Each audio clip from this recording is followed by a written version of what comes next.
Eleito presidente dos Estados Unidos em novembro de 2024, Trump tomou posse oficialmente nesta segunda-feira em um evento no Capitólio em Washington.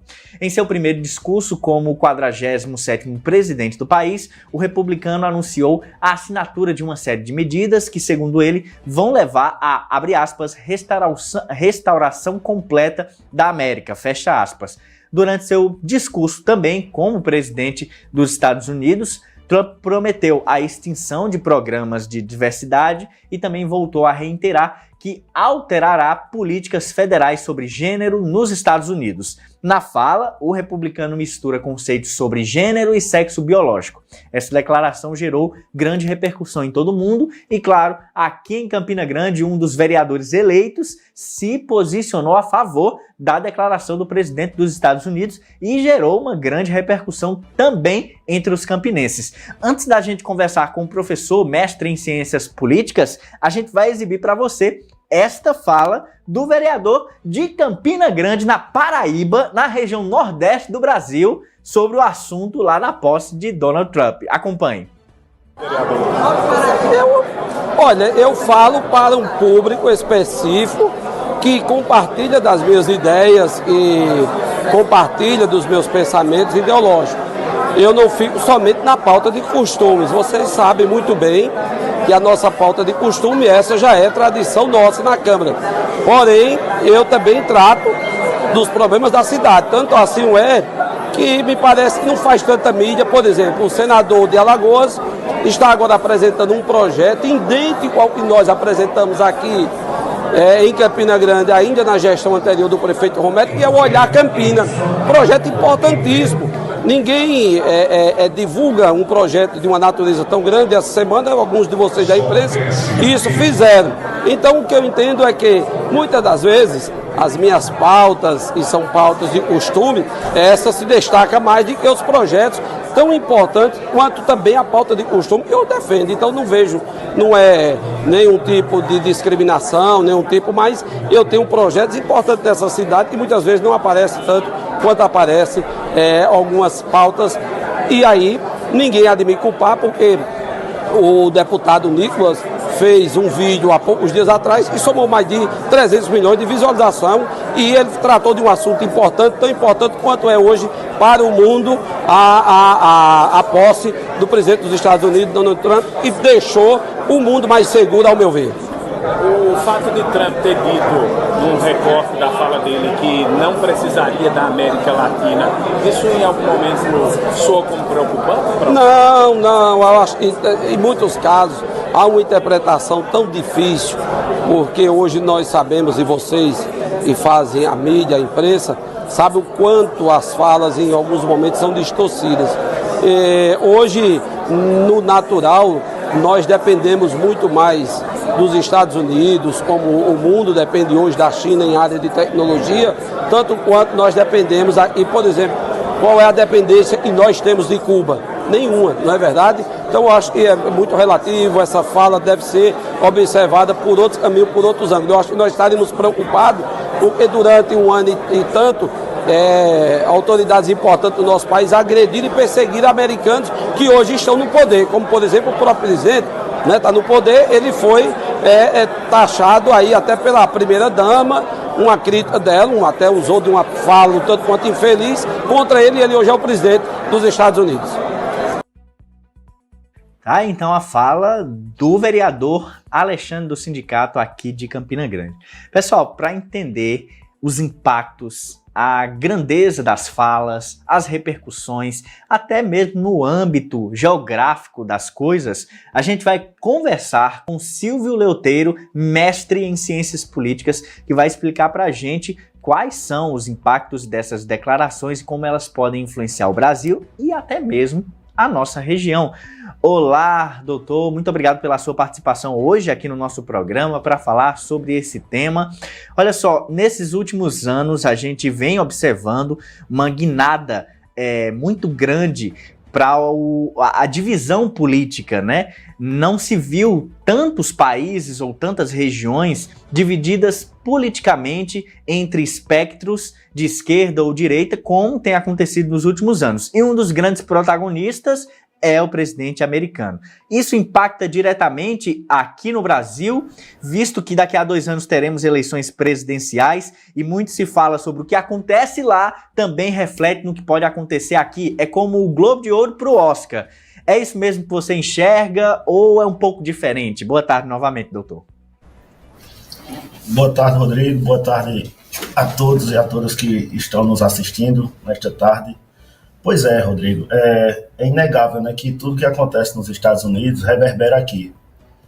A gente viu isso em 2016, com a ascensão, não que Bolsonaro não fosse um potencial candidato a presidente do Brasil, mas a gente viu isso na Hungria com Orbán, a gente viu isso na Polônia com Duda, a gente viu a ascensão de Le Pen na França, a gente viu o AfD crescendo desde então na Alemanha. Então, assim, não só aqui no Brasil, nem na América Latina. Também tem Milei na Argentina, né, que é um exemplo mais perto da gente, mais recente também.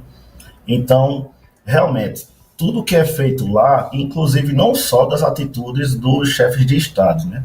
Você pega da comunicação política, você pega do marketing, você pega do trato com o eleitor. Isso tudo, os profissionais que lidam com a política aqui, e claro, também os acadêmicos, que aí eu me incluo, a gente busca entender esses novos fenômenos, né? E que são, de fato, recentes em boa parte dos locais, como você falou. Acabou de assistir, inclusive, a declaração de um vereador alinhado ao espectro político da direita, falando sobre pauta de costumes, falando sobre ações que são características dos conservadores, citando o próprio Trump. Inclusive, quando Elon Musk esteve na mira de algumas polêmicas, esse mesmo vereador apareceu na Câmara de Vereadores aqui de Campina Grande com a camisa do Elon Musk.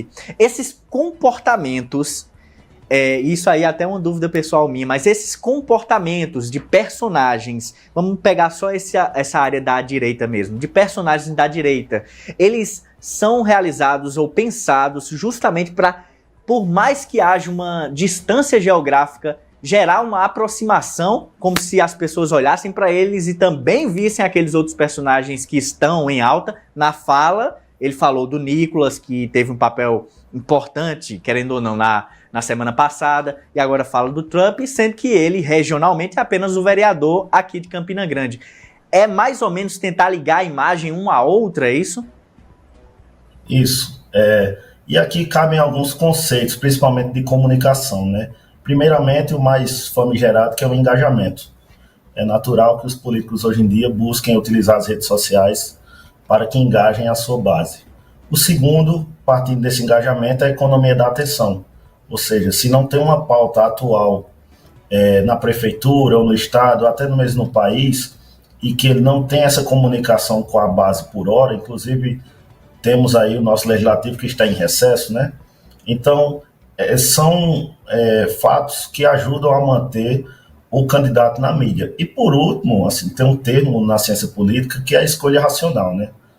É presumível que todos os agentes políticos, todos os players, eles pensam exatamente em suas ações. A gente presume que eles agem sempre de modo racional. Então, é claro que o vereador em questão, ele faz um aceno para a base. Ele mesmo falou aí na entrevista dele no Palácio do Bispo que ele fez esse aceno à base, que comunga dos seus valores. No entanto, a meu ver, eu acredito que os incentivos, né, o que a gente chama, na ciência política são muitos os termos em inglês, que a gente chama de payoffs, eles não são condizentes com esse esforço. Eu tive o cuidado de dar uma olhada também nas redes sociais, onde foi veiculada uma dessas falas, desses vídeos, e realmente o eleitor, não só em Campina Grande, como em Sumé, como em Suzano, em São Paulo, como em Manaus, o eleitor, para vereador, ele está preocupado muito mais com os problemas do dia a dia da cidade, com a frota de ônibus, se a rua está esburacada, com a questão da segurança pública, tudo aquilo que envolve a vida cotidiana do cidadão, é de fato que ele se preocupa mais. Mas, como você bem disse, né, não é de todo uma ação ruim, claro, reverbera em sua base, logo solidifica o seu campo eleitoral. E claro, para a gente observar de uma forma geral agora, eu não falo tanto em impactos diretamente à Paraíba, ao Nordeste do Brasil, mas a gente coloca o país como um todo, a região América Latina como um todo, visto que houve também ontem declarações do presidente americano e ele ocupa o cargo mais importante político do mundo. Então, como você enxerga esses próximos 4 anos, que serão os últimos, né, de Trump, pelo menos da era Trump, já que não há uma possibilidade de se candidatar novamente? Ele já chegou agora para o tudo ou nada e vai de peito aberto para fazer aquilo que ele quis ou sempre quis fazer? E o que é que isso vai acontecer nas demais regiões do mundo, os impactos principalmente aqui no Brasil? Pois é, Rodrigo. O Trump, como todos os outros, ele é um chefe de Estado, né? Então suas palavras elas têm que ser só pesadas em balança de precisão, principalmente quando a gente fala de relações bilaterais, de relações internacionais, de comércio exterior, enfim. Então, assim, são declarações incomuns para o chefe de Estado, independente do tamanho do país e de sua importância na economia global. Trata-se, assim, a gente pode falar no popular de uma bravata, né? Brasil e Estados Unidos comungam de mais de R$500 bilhão em balança comercial, em importação e exportação de bens e serviços. Então, assim, não é desconsiderável. Temos aqui a nossa Amazônia, exportamos ferro, aço, temos também até uma disputa ali na questão da aviação entre a Embraer e a Boeing. Enfim, comungamos de vários pontos aliados. E, além disso, Rodrigo, a gente tem uma comunidade brasileira muito forte lá nos Estados Unidos, como temos também 200 anos de relação bilateral com o Brasil. Então, assim, ele vai depender sim do Brasil em algum ponto. Podemos até mesclar aí, podemos até equilibrar que o Brasil precisa um pouco mais dos Estados Unidos, precisa muito mais dos Estados Unidos do que eles da gente. No entanto, até com a economia verde, com a questão da Amazônia, não é um ator a se desconsiderar no plano internacional. Acabamos de sediar o G20 aqui no país, formamos um documento no qual o Brasil se saiu protagonista.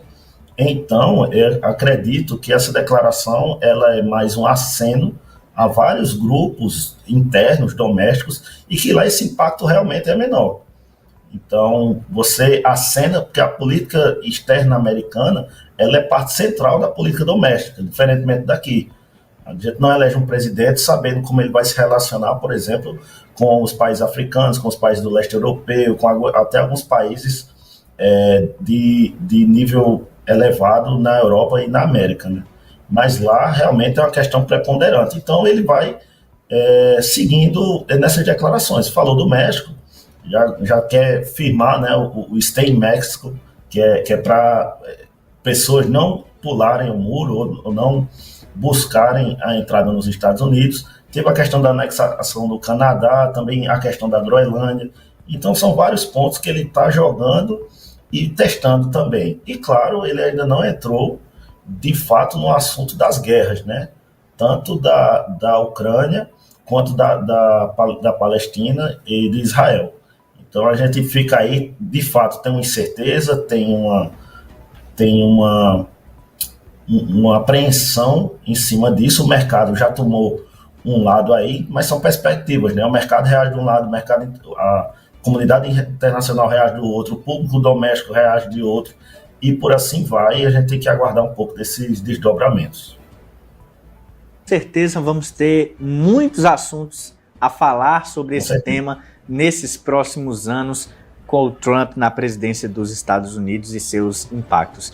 Professor, muito obrigado pela sua participação. Conversamos então ao vivo por meio de videoconferência com o professor Silvio Leotério, mestre em Ciências Políticas, que nos ajudou a entender um pouco dos impactos desta posse, deste novo mandato do presidente americano e até mesmo as ligações que tem com políticos do espectro da direita aqui em Campina Grande. Muito obrigado, professor. Uma ótima tarde para você e até uma próxima oportunidade. Obrigado, Rodrigo. A todos e a todas. Tenham uma ótima tarde. 12h43.